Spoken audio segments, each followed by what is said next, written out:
To complete our structure under the pre-existing awning, we're cladding the steel beam that connects the bamboo privacy screen with our shed darkroom. My client wanted to soften the steel of the pre-existing awning, so we decided to add a strip of timber around the entire perimeter. You come and go like a monsoon rain. You hide and show like a lightning bolt. You have it all. The original function for this space was going to be a storage shed with custom shelves all built on the inside, but now it's also going to be doubling up as a dark room. My client wanted this shed to have a Japanese feel about it, so I constructed it with an exterior frame and added marine ply panels. Let's take a look on the inside. In our previous episode, we started the inside fit out of our storage shed darkroom. I installed the door jamb for the custom door we'll be building later, completed the wraparound bench that facilitates all the darkroom equipment, added skirting boards and made a start on the ceiling by completing the insulation. In this episode, we'll complete the ceiling panels and install an exhaust fan to help evacuate photographic chemicals. Build and construct our custom door that's engineered to keep light out for the darkroom work. Construct a light-proof cover for the window. Continue the waterproofing of the outside of our shed by adding sealer and waterproof timber oil to our treated frame. I'll also be adding the final pieces of timber cladding to finish off the exterior frame and help unify the bamboo privacy screen we built about a year ago with our new construction of our darkroom shed. But first we're going to construct the interior frame of our fixed window. I'm installing a second-hand window my client already had as a source of light for a storage shed. I start by getting a measurement of the rough opening. I'll be installing this window in a couple of steps. The first step is to build the interior frame, which I'll be sealing with some Sikaflex, and when that's dry, I'll be able to add the window later. I pre-stained a piece of hardwood decking for the material, as it has the appropriate thickness and width that I need. I'll be using miter joins to create this frame, so I set my saw to cut everything up at 45 degrees. To achieve an accurate cut when I'm cutting the timber at 45 degrees, I use my set square set at 45 degrees. I cut the piece slightly over length, then check it with my tape measure and nibble off small slices until I get it to the length that I need. When I'm satisfied this first piece matches the bottom and the top, I cut a duplicate piece and set them beside each other to mark out my screw holes. To prepare for countersinking my screws into this hardwood timber, I'm using two different drill bits to drill the pilot holes. The first one's a larger drill bit to help countersink the head of the screw, followed up by a smaller drill bit that matches the shaft of the screw. This will enable the screws to sit flat and flush with the timber. To install our frame, I'm using some blocks of timber to simulate the height of the window. I use my clamp to center our piece, make sure it's completely symmetrical, and double check that it's even on both sides of the window. This is critical for the miter joins to come out tight. I then fix this first bottom piece in place with our screws and work my way around the perimeter of the window, being careful to make sure that all the joins remain completely square. Your eyelids and perfect lips got me rushing, panting. I'm so lit, like lilies you open. The fragrance goes to my head, my darling. I get everything that has been, don't matter no more. We've burned it. All those whirlwinds can't touch us no more.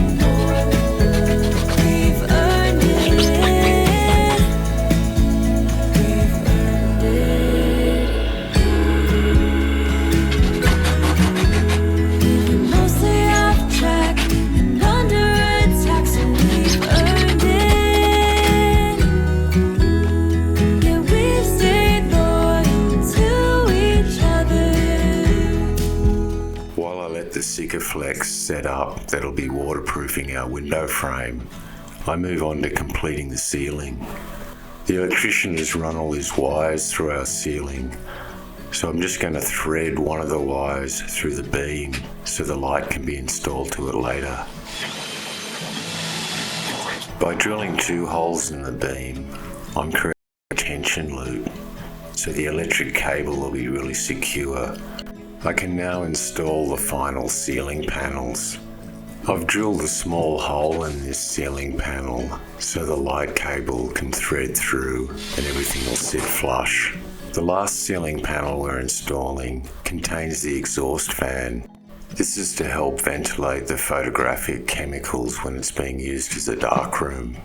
I got the electrician to install a plug inside the ceiling for easy installation of the fan motor. I then screw the ceiling in place just like all the other ceiling panels, which completes the installation of our marine ply ceiling. Come closer so that we can be together. Everything that has been don't matter no more. We've burned it. All those whirlwinds can't touch us no more. We've earned it. Because our door opening is a non-standard size, I've decided to build a custom door. The main challenge of constructing this door is it needs to end up light-proof for the function of the darkroom. I'm also installing a latch for security and constructing it with a stained marine ply panel so it matches our Japanese design theme. I carefully measure the rough opening and cut a piece of door frame timber to size. I'm building the hinge side of the door first. Once I get the hinge side of the door functioning properly, we can build out the rest of the door frame to fit the opening. I pencil out where my door hinges are going to fit into the door frame, and in this case it's going to be 250mm from the top and the bottom. I attached a temporary scrap of plywood to the frame so I can set the depth of the hinge correctly. Having the hinge open at 90 degrees and set hard up against the frame and plywood helps me set my screw holes accurately. I drill pilot holes in the door frame, taking extra care to center the drill in the pre-existing holes of the hinge. I secure the hinge in place with screws on the top and bottom of the door frame and then return it to the rough opening. The idea is to use this hinged piece of door frame as a template to reference where we do the cutouts for the door hinges. Because of the dark stain on the timber, I'm using masking tape to reference the top and bottom of each hinge. I repeat the same process I used earlier on the door frame, setting the hinges open and hard up against the frame for referencing accurate pilot holes to insert the screws. Having these screw holes set in place will make it a lot easier to set the door later. By fixing the hinges firmly in place, I can use my Stanley knife to scribe a mark around the outside edge of the hinge as a reference for the notch I'm going to remove with my chisel. Oh, I will open up my eyes so I can see the light. Oh, and I'll try to spread my wings so I can fly. Oh, and the darkness starts to fade. Feels like things are gonna go my way. I'm gonna let the sun shine in the day. By clamping the 4 pieces of door frame to my sawhorses, it gives me a stable platform for screwing them together. I double check the measurements of our door one last time before I start the assembly process. I make sure the corner of the frame is clamped flat to the sawhorse, then drill pilot holes and insert extra long screws to connect them together. I assemble all 4 corners of the door. I'm gonna let the past be filled with smoke, and I will try to fix what has been broken and take this weight off my shoulders, 'cause I know yesterday ain't coming back. I'm gonna let the past stay in the cold. sun to the ocean. Let its unsaid words be spoken, and I'll let my mind be carried by the waves. It's important to check that the outer frame of the door fits the doorway. I do this by hanging it in place temporarily and checking that it opens and closes properly. Once I'm confident that our door fits our doorway perfectly, I finish off the interior frame and then add the stained marine ply skin on both sides. I'm gonna let the sunshine in the day.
Spread my wings so I can fly.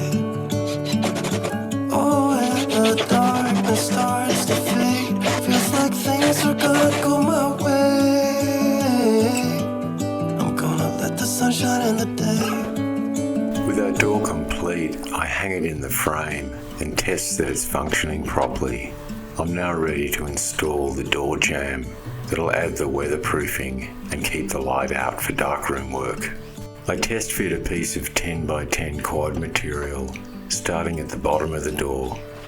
I'm using a self-adhesive soft rubber weather seal. This will stop water getting in through the door and also help keep light out. I take my time setting this bottom door jamb in place. I want to get it snug up against the door, but not put too much pressure on it. I'm using small nails to fix it in place, so I only hammer them in halfway before I double check the seal of the door. When I'm confident that it's set in the right place, I hammer the nails all the way down. With the bottom piece secured, I repeat the process to the other 3 sides of the door jamb.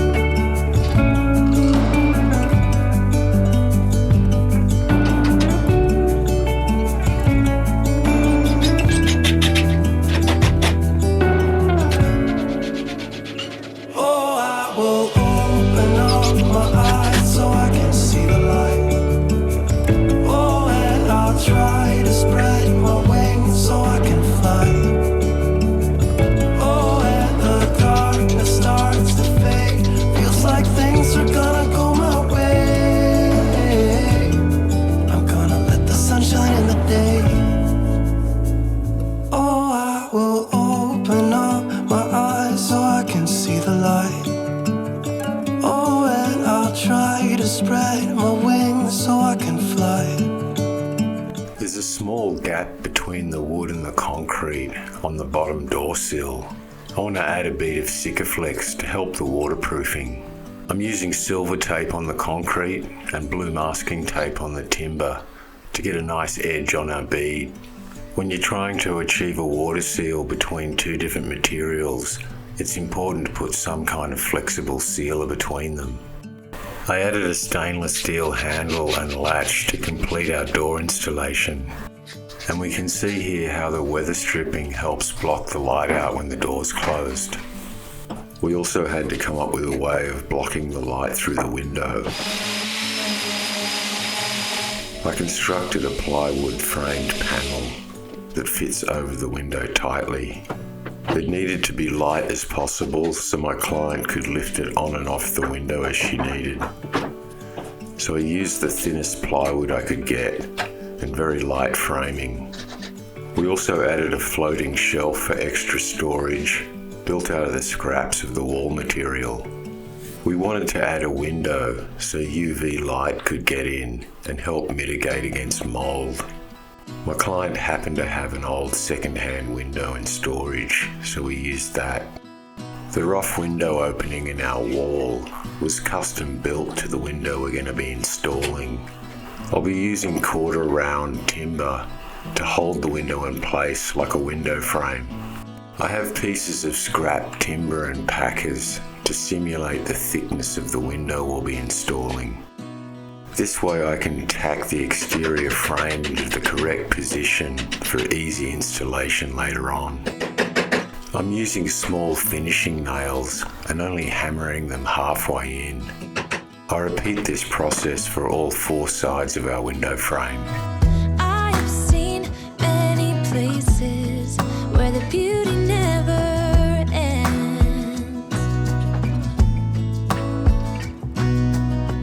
Different cities, friendly faces, and perhaps I'm going back. But I don't have to be chasing every dream that I have. Oh, no. 'Cause the thing is, I've got more love here than I can bear. Ooh. Of all the magic places in the world I've been to, this is where my heart is. Oh, you know it's true. No matter where I go, I'm coming home to you. Been walking down the street so many times, my feet know every brick and stone. Could wear a blindfold. No matter what I do, I'm coming home to you. And I don't know why, don't know why, don't know why I'm always feeling homesick. Oh, all I know, all I know, all I know is this is where my heart is. Oh. As part of finishing off the waterproofing of our shed, I'm adding a seal between the treated timber and the steel awning beams. This will stop rain and moisture entering the shed and also help with the light proofing. I mask off the treated timber and steel. This is for a couple of reasons. One is for aesthetics, so we have a nice crisp black line of sealant between the wood and steel. And the other is because when I'm applying the sealant, I want to be able to pump it deep into the crack that I've left between the wood and steel. I then scrape off the excess with a squeegee to help push the sealant further into the crack. Of all the magic places in the world I've been to, this is where my heart is. Oh, you know it's true. No matter where I go, I'm coming home to you. Been walking down the street so many times, my feet know every brick and stone. Could wear a blindfold. No matter what I do, I'm coming home to you. And I don't know why, don't know why, don't know why I'm always feeling homesick. Oh, all I know, all I know, all I know is this is where my heart is. Oh, I have seen many places where the beauty never ends. Different cities, friendly faces, and perhaps I'm going back. But I don't have to be chasing every dream that I have. Oh, no. 'Cause the thing is, I've got more love here than I can bear. Ooh. Of all the magic places in the world I've been to, this is where my heart is. Oh, you know it's true. No matter where I go, I'm coming home to you. To help protect our timber against sun and rain, I'm adding an oil to the entire outside of our structure. We have really high rainfall in our area, so this will add an extra protection of waterproofing. Hey darling, I love it when it's me and you on the road with a couple of tunes in a car for two. Hey darling, you know we're gonna have a really good time, driving in the middle of the night when the stars are bright. To complete our structure under the pre-existing awning, we're cladding the steel beam that connects the bamboo privacy screen with our shed darkroom. My client wanted to soften the steel of the pre-existing awning, so we decided to add a strip of timber around the entire perimeter to help unify the bamboo privacy screen with the new structure of our shed. I'm custom cutting the timber strips in place and fixing them with screws, then removing them for staining. I always prefer to stain and paint my materials away from the construction site. You can avoid a lot of spills and messes that way. Plus there's often a lot of sawdust and debris around the construction site. This can get into the stain and paint and ruin the finish. Hey darling, we could get out of town, see the beautiful world around, wanna see it now.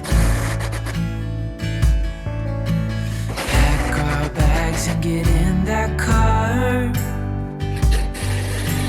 leave a little note and we'll drive real far. Let's get out, we can leave this city, let's drive to the open air. Yeah, the countryside is so pretty, with the wind blowing in your hair. We can look back someday, baby, don't you understand that we only get one life? I wanna make it count, honey, come on now and take my hand. That concludes our front yard makeover that started with the laying of terracotta tiles and pavers, building the bamboo screen, and then completing it with the darkroom storage shed. I hope you can join me on my next series.